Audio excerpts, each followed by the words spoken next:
നമ്മൾ നഗരസഭ ഒരു വീടിന് പെർമിറ്റ് കൊടുത്തു. ആ വീട്ടിലാണ് ഈ നാച്ചുറൽ കലാമിറ്റി വരുന്നതെങ്കിൽ നഗരസഭയെ നമ്മൾ എങ്ങനെയാണ് കുറ്റം പറയുന്നത്? ഒരു ജനപ്രതിനിധിയെ എങ്ങനെയാണ് നമ്മൾ കുറ്റം? ഈ നാച്ചുറൽ കലാമിറ്റീസ് ഒന്നും നമ്മളെ തടുത്താൽ നിൽക്കുന്ന സംഗതിയല്ല. ഞാൻ പറഞ്ഞല്ലോ, നഗരസഭയുടെ ഭാഗത്ത് നിന്ന് പേപ്പേഴ്സ് എല്ലാം ക്ലിയർ ആയിട്ട് അവർ ഉദ്യോഗസ്ഥർ എന്ത് ചെയ്തിട്ടുണ്ട്, പെർമിറ്റ് കൊടുത്തിട്ടുണ്ട്. പേപ്പേഴ്സ് ക്ലിയർ ആയപ്പോൾ മണ്ണെടുക്കാൻ പെർമിഷൻ കൊടുത്തിട്ടുണ്ട്. ഇതിൻ്റെ അപ്പുറത്തേക്ക് എന്തെങ്കിലും വീഴ്ച പറ്റിയിട്ടുണ്ടെങ്കിൽ അതിൻ്റെ ഭാഗമായിട്ടാണ് നമ്മൾ ഷോക്കോസ് നാച്ചുറൽ കലാമിറ്റി എന്ന് പറയുമ്പോഴേ ഒരു ഭാഗത്ത് നിന്ന് മാത്രം മണ്ണ് ഒലിച്ചിറങ്ങുന്നത് നാച്ചുറൽ കലാമിറ്റി എന്ന് മാത്രം നമുക്ക് ലഘൂകരിക്കാൻ സാധിക്കുമോ? നമ്മൾ എങ്ങനെ പറയാമെന്നറിയോ? ജൂണിന് ശേഷം, അതായത് ഈ നമ്മൾ അനുമതി കൊടുത്തതിന് ശേഷം ഇവിടെ കൺസ്ട്രക്ഷൻ നടന്നിട്ടുണ്ടോ?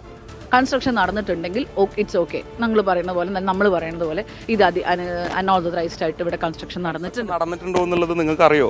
ഞാൻ പറഞ്ഞല്ലോ, അങ്ങനെ നടന്നിട്ടില്ല. ഞാൻ എൻ്റെ വാർഡിൽ, ഞാൻ ഇവിടുത്തെ വാർഡ് കൗൺസിലർ കൂടിയാണ്. ഞാൻ ഈ ഏരിയയിൽ പാസ് ചെയ്യുന്നതാണ്. നമ്മൾക്ക് എന്തെങ്കിലും പറഞ്ഞിട്ട് കാര്യമില്ല. ഇപ്പം ആളുകൾ അവിടെ പരാതിയുണ്ട്, ഇവിടെ പരാതിയുണ്ട്, അതൊക്കെ വ്യക്തമായ രാഷ്ട്രീയമുള്ള ആളുകളാണ് ഈ സംസാരിക്കുന്നത്. ഒരു പ്രാവശ്യം കൂടി പൊട്ടിച്ചു എന്നാണ് നാട്ടുകാർ പറയുന്നത്. പക്ഷേ ആദ്യം പൊട്ടിച്ചതിൻ്റെ ഇമ്പാക്റ്റ് ആയിരിക്കും ഇത്. 100% അനധികൃതമാണ്. ജിയോളജിസ്റ്റ് സ്ക്വാഡ് ഒക്കെ എൻ്റെ ബാക്കിൽ നിൽക്കുന്നുണ്ട്. അവരും പറയുന്നത് അനധികൃതമാണ്, പൊട്ടിച്ചിട്ടുണ്ടെങ്കിൽ പൊട്ടിക്കൽ. അതായത് ചെയർപേഴ്സൺ പറഞ്ഞതാണല്ലോ നേരത്തെ, മണ്ണെടുക്കാനും വളരെ ലൈറ്റായിട്ടുള്ള ഒരു ആയുർവേദ ആസ്പത്രിയും പിന്നെ പമ്പും അതിനു വേണ്ടിയാണ് അവർ നോക്കിയത്. അതും ഒരു പബ്ലിക് പിന്നെ പർപ്പസിന് വേണ്ടി ഉള്ള സംരംഭമാണ് മുനിസിപ്പാലിറ്റി കൊടുത്തത്. ഈ കാര്യങ്ങളൊക്കെ പറയാം, ഈ കാര്യങ്ങളൊക്കെ നടന്ന് ഞാൻ മന്ത്രിയാണതിന് മുമ്പുള്ളതാണ്. ഇനി അത് ഞാൻ പറയണ്ടെന്ന് വിചാരിച്ചിട്ടാണ്. മനസ്സിലായില്ലേ? അവിടെ വല്ലാതെ എന്നോട് ചോദിക്കണ്ട. ആരുടെയെങ്കിലും പെരടിക്ക് വെക്കാൻ ഉദ്ദേശമില്ലാത്തതുകൊണ്ട് ഞാൻ പറയുന്നില്ല. പിന്നെ വേറെ കാര്യം, അന്നത്തെ ഓഫീസർമാരാണ്, അന്നത്തെ ഗവൺമെൻറ്റാണ്, അന്നാണ് സംഭവങ്ങളൊക്കെ നടന്നിരിക്കുന്നത്. മുനിസിപ്പാലിറ്റി ഞങ്ങളുടെയാണ്. അത് അവർ ആസ്പത്രി പ്രകൃതി ദുരന്തമാണെന്ന് ലഘൂകരിക്കാനുള്ള ശ്രമമുണ്ട്. യഥാർത്ഥത്തിൽ ഇതൊരു മനുഷ്യനിർമ്മിത ദുരന്തമല്ലേ? മണ്ണെടുത്ത സ്ഥലത്ത് മാത്രമല്ലേ മണ്ണെടുത്ത്? കല്ല് പൊട്ടിച്ചതിന് ഗവൺമെൻറ് വളരെ ശക്തമായി ആക്ഷൻ എടുക്കും. അതിന് അവർക്ക് ഷോക്കോസ് നോട്ടീസ് കൊടുത്തിട്ടുണ്ട്. അവരുടെ മറുപടി എന്താണ് എന്നുള്ളതിനനുസരിച്ചിരിക്കും ആക്ഷൻ. ഈ ഒരു സംഭവത്തിൻ്റെ അടിസ്ഥാനത്തിൽ കേരളത്തിൽ മുഴുവൻ അനധികൃതമായ ക്വാറിയിങ് നിർത്താനും ഓർഡർ കൊടുത്തിട്ടുണ്ട്. അനുമതി കൊടുത്തതിനും അതുപോലെ തന്നെ ഇങ്ങനെ മണ്ണെടുക്കലിലൊക്കെ പരിശോധന നടത്തുന്നതിന് നടപടി സ്വീകരിക്കുന്നതിലൊക്കെ ഉദ്യോഗസ്ഥരുടെ ഭാഗത്തുനിന്ന് വീഴ്ച ഉണ്ടായിട്ടുണ്ട്.